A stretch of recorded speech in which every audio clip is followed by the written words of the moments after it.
Sahabat Agam, kalau berkunjung ke Yogyakarta, pasti Anda selalu menyempatkan diri untuk datang ke sebuah keajaiban dunia di Magelang, yaitu Borobudur. Nah, selain Borobudur, ternyata Magelang memiliki berbagai potensi yang luar biasa. Temukan jawabannya hanya di Ragam Indonesia.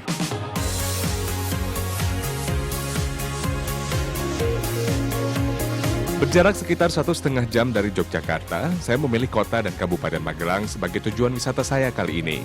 Magelang memang cukup familiar di kalangan wisatawan karena keragaman wisatanya. Sehingga tak heran jika kota dan Kabupaten Magelang selalu masuk dalam daftar wajib kunjung. Masuk dalam wilayah Provinsi Jawa Tengah, kota dan Kabupaten Magelang dahulu merupakan satu kesatuan. Karena sebelum menjadi kota setingkat kabupaten, kota Magelang adalah ibu kota dari Kabupaten Magelang.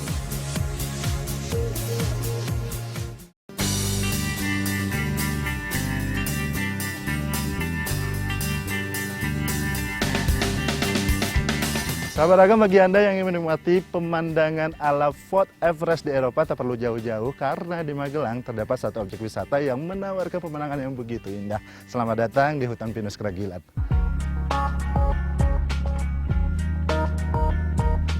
Magelang memang memiliki keindahan alam yang luar biasa. Hampir tiap sudutnya menyimpan pesona tersendiri.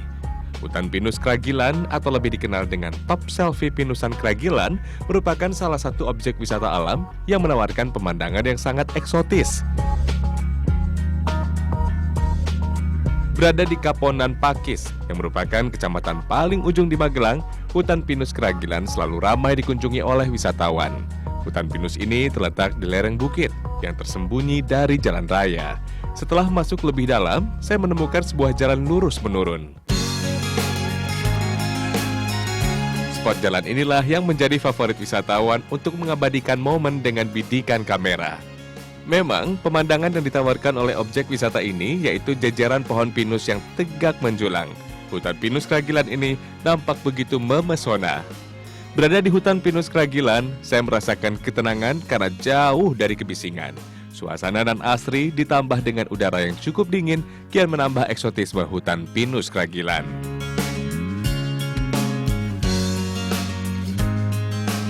Hutan Pinus Kragilan ini masuk dalam kawasan perhutani, namun dikelola oleh masyarakat Desa Kragilan. Dan karena memang ini pengelolaannya sangat baik itu dari kebersihan dan juga tata letaknya, tak heran tempat ini digadang-gadang sebagai top selfie oleh para wisatawan yang datang ke Kabupaten Magelang.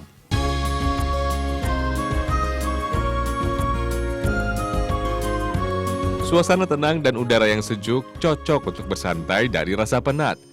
Nah, bagi Anda pecinta fotografi, Anda bisa mengeksplorasi sudut demi sudut Hutan Pinus Kragilan yang belum banyak terekspos. Sungguh, pembuka wisata yang manis, bukan?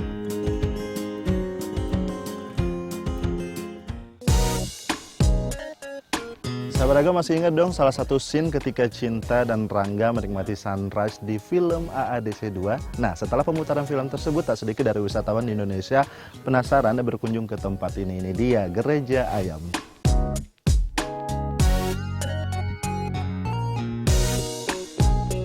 Ya, keberadaan bangunan tua yang dikenal dengan Gereja Ayam ini sontak menjadi perbincangan wisatawan. Nampak bangunan ini begitu misterius dengan warna bangunan yang mulai kusam. Berada di Desa Gombong, Kecamatan Borobudur, Gereja Ayam banyak diburu sebagai tempat untuk menikmati sunrise. Untuk menjawab rasa penasaran saya pun mencoba melihat lebih dekat bangunan gereja. Secara bentuk, bangunan Gereja Ayam memang sangat unik. Ini kalau dilihat dari bentuk bangunan gereja, kebanyakan wisatawan menyebut gereja ini dengan gereja ayam. Tetapi ini sebenarnya bukan ayam, ini adalah burung merpati yang merupakan simbolisasi dari Roh Kudus.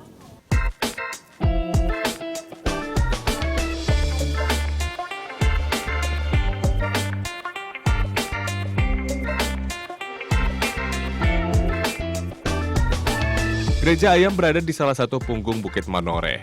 Tak ada yang spesial dari bagian dalam bangunan gereja.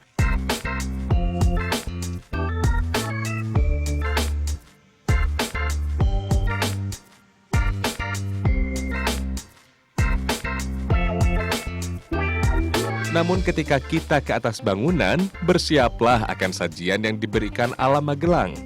Tepat di bagian kepala burung inilah yang menjadi tempat favorit wisatawan.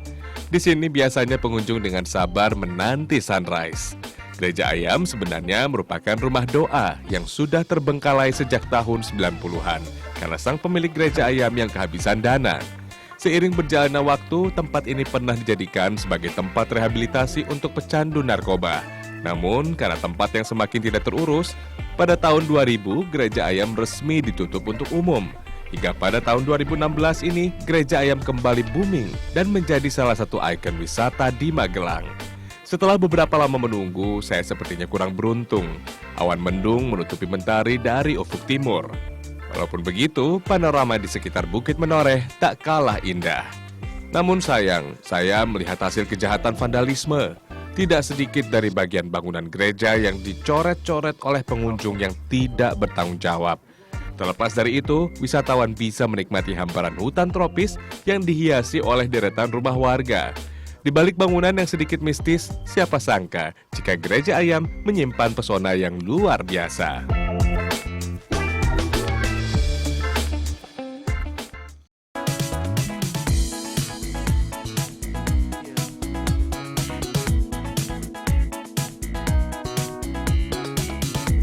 Tak bisa menikmati keindahan matahari terbit di Gereja Ayam, keesokan harinya saya pun mengunjungi sebuah spot sunrise lainnya di Magelang. Puncak Suroloyo. Puncak Suroloyo adalah puncak tertinggi di perbukitan Menoreh. Perbukitan ini memiliki ketinggian kurang lebih 2.000 meter di atas permukaan laut yang membentang di sepanjang Yogyakarta dan Jawa Tengah. Untuk menuju ke Puncak Suroloyo, saya harus menaiki ratusan anak tangga. Puncak Suroloyo memang sudah dikelola dengan cukup baik. Hal ini terlihat dari sejumlah akses dan fasilitas yang memadai. 15 menit berjalan kaki, akhirnya saya tiba di Puncak Suroloyo. Bagian Puncak Suroloyo tidaklah terlalu luas. Hanya terdapat sebuah pendopo kecil dan spot yang dijadikan wisatawan untuk menikmati sunrise.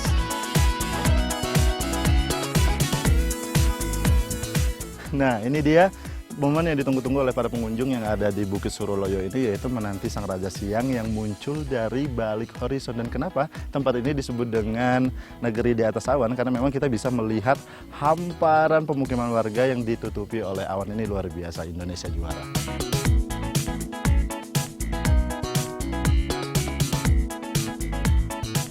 Berada di Puncak Suroloyo, saya benar-benar dimanjakan oleh siluet indah pagi dibalut dengan hamparan awan yang berterbangan. Cantik sekali.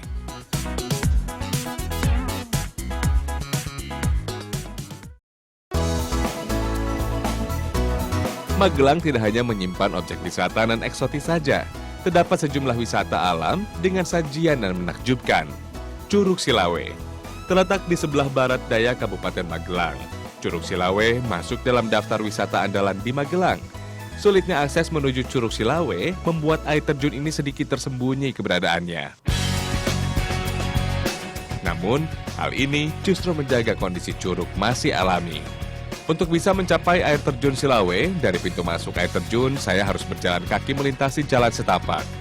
Medan jalan menurun dan menanjak menjadi tantangan tersendiri. Namun sekitar 15 menit perjalanan, akhirnya saya tiba di pelataran Curug Silawe. Ini luar biasa indah. Jadi air terjun Silawe ini memiliki ketinggian sekitar 60 meter dan debit airnya sangat deras. Dan kali ini saya beruntung kenapa? Karena air masih sangat jernih dan kayaknya kurang seru kalau kita menikmati air terjun hanya dari atas kita turun ya.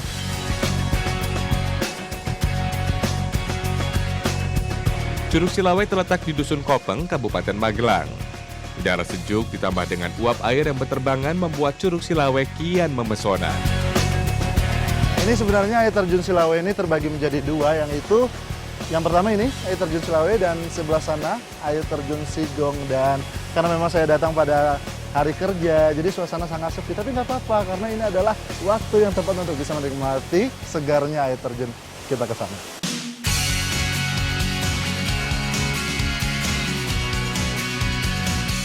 Menikmati Curug Silawe dari kejauhan membuat hati saya begitu tenang.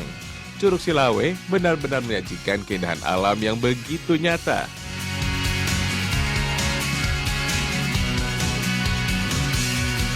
Curug Sigong tak sebesar Curug Silawe, namun keberadaan dua curug ini menjadi bukti jika alam Magelang memang menakjubkan. Namun sayang, di balik keindahan Curug Silawe banyak sampah di antara aliran sungai. Padahal bukan tidak mungkin jika dikelola dengan baik, curug ini menjadi ikon wisata Magelang.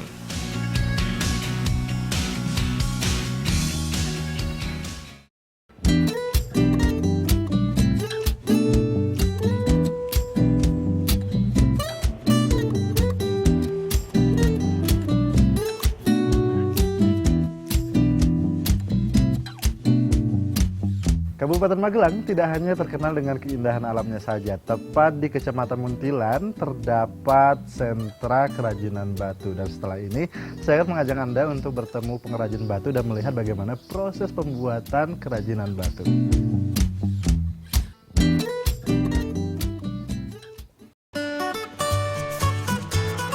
Kerajinan batu memang sudah lama menjadi denyut nadi kehidupan masyarakat Muntilan. Hampir di sepanjang jalan terdapat showroom yang menjajakan berbagai hasil kerajinan batu. Selamat pagi Mas Zainal, apa kabar? Sehat? Sehat. Sehat ya. Nah, jadi Mas Zainal ini adalah salah satu pengrajin batu di daerah Muntilan Magelang ya? Iya, Pak. Mas, ini kalau boleh tahu proses pembuatan kerajinan batu susah nggak sih?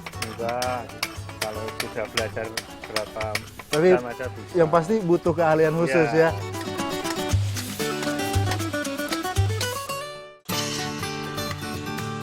Proses pembuatan kerajinan batu tidaklah mudah. Diperlukan beberapa tahap awal. Bebatuan yang sudah terkumpul kemudian dipotong menggunakan alat khusus. Tiap bentuk batuan yang dipotong disesuaikan dengan jenis kerajinan yang diinginkan. Dalam sehari, para perajin batu ini mampu memotong puluhan batuan besar. Bebatuan ini berasal dari sisa letusan Gunung Merapi. Dan setelah menjadi potongan seperti ini, nanti batu baru masuk ke proses pengukiran. Kita ke sana ya. Nah, ini dia proses apa namanya Bang? Pengukiran. Bebatuan yang sudah terpotong selanjutnya dipola dan diukir menggunakan alat ukir batu, seperti proses pembuatan lampion ini. Setelah batu selesai diukir, kemudian dilakukan tahap finishing, yaitu dengan melubangi bagian batu menggunakan alat bor. Nah, ini udah? Sudah ya? Batu ini. Nah, udah. Lihat. Wis, luar biasa. Ini dia hasil yang sudah jadi ya Mas ya? Berarti kalau sudah ini tinggal disusun ya? Oke.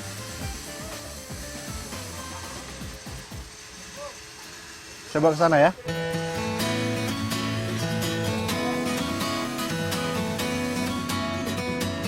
Ini Mas, tadi. Bebatuan yang sudah sesuai dengan bentuk dan pola yang diinginkan, kemudian disusun hingga membentuk lampion. Dalam sehari, rumah produksi kerajinan batu ini bisa menghasilkan hingga 20 lampion. Dalam membuat kerajinan batu, pembuatan pola memang menjadi hal yang sangat diperhatikan. Jika salah dalam membuat pola, maka kerajinan gagal dan tidak bisa dirangkai. Selain lampion, banyak sekali kerajinan batu lainnya yang dibuat. Tiap bentuk kerajinan sebenarnya disesuaikan dengan permintaan pembeli. Keindahan dan keunikan kerajinan batu khas Muntilan ini sudah terkenal hingga mancanegara. Harga yang ditawarkan memang cukup fantastis, yaitu mulai dari Rp100.000 hingga Rp50 juta, tergantung dari jenis kerajinan dan kesulitan ukiran. Tertarik membawanya sebagai oleh-oleh?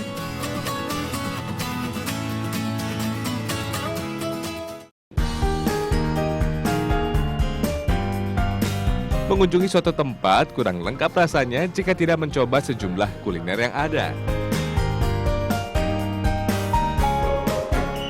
Sahabat, kalau kita berbicara tentang kuliner di Magelang, ada satu yang wajib dicoba, namanya sener kacang merah. Dan saya sekarang bersama dengan legenda kuliner di Magelang ini, Mbak Atmo. Mbak Atmo. Sehat Mbak Mo? Ya, puji Tuhan, paling Sehat ya. Mbak Mo, kalau boleh tahu, sener kacang merah Mbak Atmo ini sudah dari tahun berapa ini? Ayo, saya itu dari Pati dulu. Dari Pati, dari tahun berapa? Tahun Ya, itu kiro? Tahun 61. 61. Pindah sini. Wis, luar biasa, sudah lama banget ya. Mbak Mo, nanti kalau misalnya saya lihat dapurnya, boleh ya? Boleh tapi anu. Apa? Kayu. Ngobongnya Ora popo. Saya ke dalam ya. Senarak adalah makanan khas Magelang yang banyak digemari. Memadukan sejumlah bumbu dengan kacang merah membuat makanan yang satu ini begitu nikmat. Ini sekarang saya sudah ada di dapur pembuatan senerek kacang merah Mbak Atmo dan sudah bersama dengan Mbak Ros. Mbak Ros ini air kaldunya sudah direbus ya, berarti sekarang tinggal masukin bahan-bahannya ya. Pertama apa dulu Mbak? ini pertama Kacang merah ya? Nanti kita kacang merah campur. Ini semua? Oke. Bahan dalam membuat senerek kacang merah terdiri dari kacang merah, potongan tomat, seledri, daun bawang, potongan wortel, gula merah, bawang merah goreng, kuah kaldu, dan bumbu pelengkap lainnya. Proses dimulai dengan merebus bumbu kaldu. Jika sudah, selanjutnya masukkan kacang merah. Kacang merah memiliki kandungan serat yang tinggi, protein, lemak, vitamin A hingga vitamin B. Selain itu, kacang merah juga sangat kaya kandungan antioksidan yang bermanfaat untuk menjaga kesehatan kulit dari radikal bebas. Masukkan pula potongan wortel, bumbu, dan potongan tomat. Diamkan hingga senerak kacang merah matang. Dalam sehari, tempat makan yang satu ini mampu menjual sekitar 300 porsi senerek kacang merah. Satu porsi senerek dihargai Rp17.000.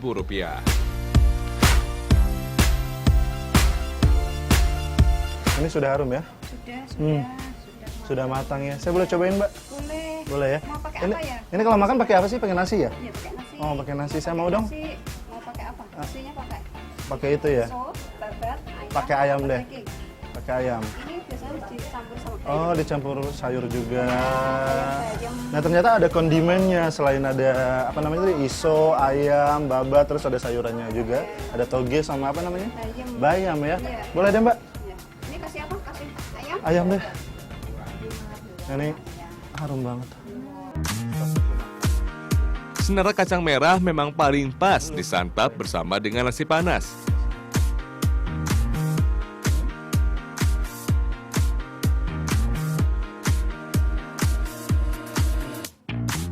Ini luar biasa enak. Nggak heran ya kenapa senerek kacang merah ini banyak diburu oleh wisatawan karena memang kacang merahnya ini khas banget rasanya. Ada gurih-gurihnya, terus ada manisnya juga. Apalagi ditambah dengan kondimen tadi ada sayuran, ayam, wortel. Ini luar biasa dan harus dicoba ketika datang ke Magelang. Ditambah dengan beras kencur. Luar biasa.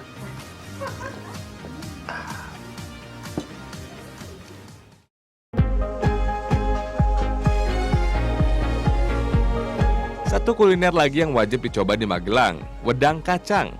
Wedang ini sangat populer di Magelang dan memang biasanya banyak dijajakan di malam hari.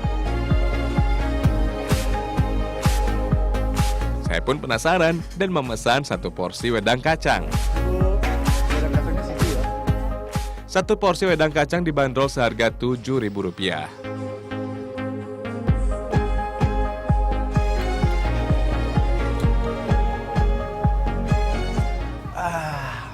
Ini benar, serius. Enak banget dan kita cobain dari dapurnya yuk. Ibu, halo. Ibu, kalau saya boleh lihat proses pembuatan wedang kacangnya, bisa nggak? Besok aja ya. Besok ke aja? rumah. Oh, jadi proses pembuatannya di rumah? Iya. Siang? Siang. Siang ya, berarti nanti saya ke rumah, Ke rumah. ketemu Ibu. Ibu ya yang buatnya langsung ya. Berarti nanti kita ke rumahnya ya. Terima kasih ya Ibu ya, matur suwun ya Ibu. Mari, Mas, matur suwun.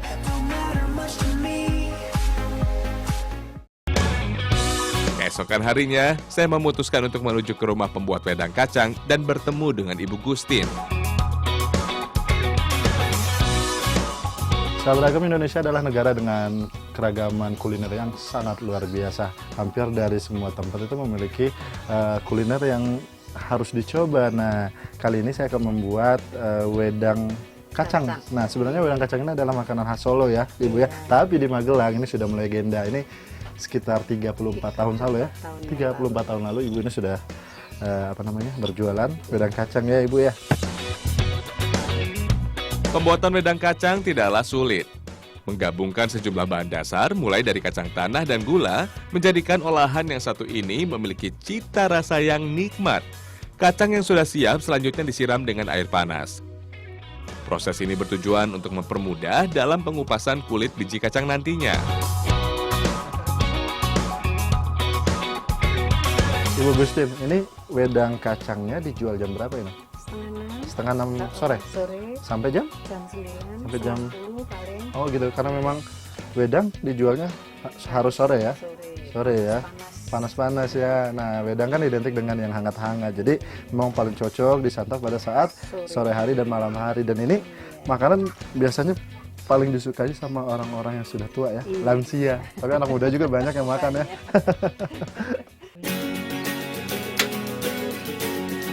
Rebus air secukupnya dan masukkan kacang. Tunggu hingga kacang benar-benar matang. Jika kacang sudah matang dan air berubah kecoklatan, proses dilanjutkan dengan mencampur semua bahan pelengkap mulai dari gula, vanili, dan garam.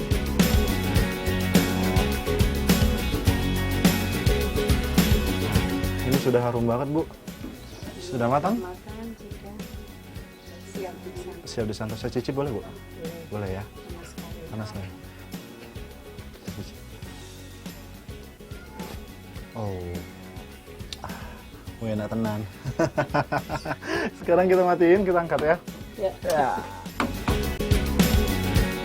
Dalam sehari, Ibu Gustin mampu menjual sekitar 300 porsi wedang kacang. Wedang kacang banyak dipilih karena selain enak, namun khasiatnya yang bisa menghangatkan tubuh. Pokoknya, dijamin sahabat, enak tenan. Pastikan Anda tetap di layar Trans 7 karena kami akan segera kembali dengan informasi unik dan menarik lainnya. Tentunya hanya di Ragam Indonesia.